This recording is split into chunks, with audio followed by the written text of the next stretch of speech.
Hi guys! For today's video ay papakita ko sa inyo kung paano ko ginawa itong pandikukog. Una ay gagawa muna tayo ng dough, 1 cup warm milk,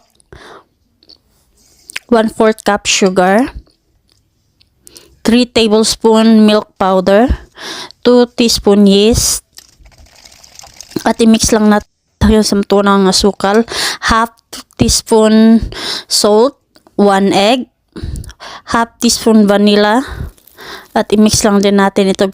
Saka natin i-add ang 3 and 1/4 cup all-purpose flour at i-mix natin ito.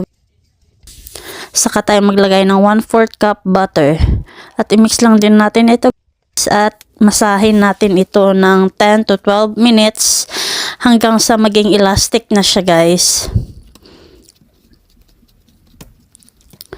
Masahin natin ito ng maayos para maganda yung tubo niya pag naluto na.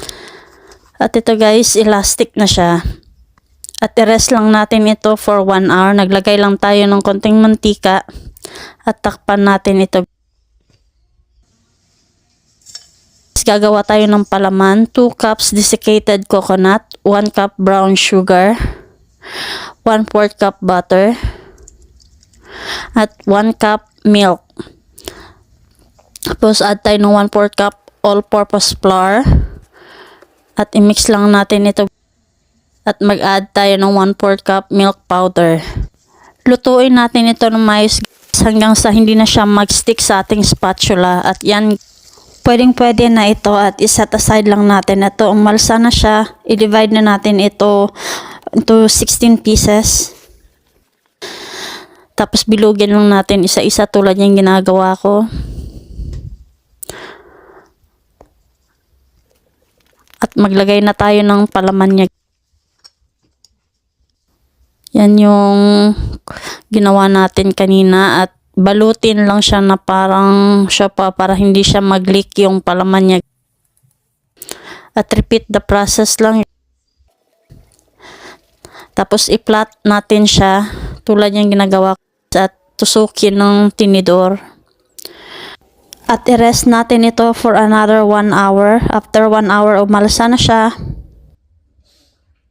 I-brush lang natin siya ng egg yolk with milk. Tapos i-bake in a preheated oven at 160 degrees Celsius for 15 to 20 minutes. At ito guys, luto na. At syempre, tikiman na. Masarap ng palaman.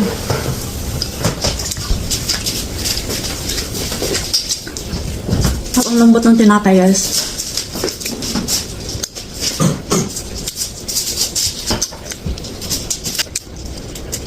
At yun lamang po guys. Salamat!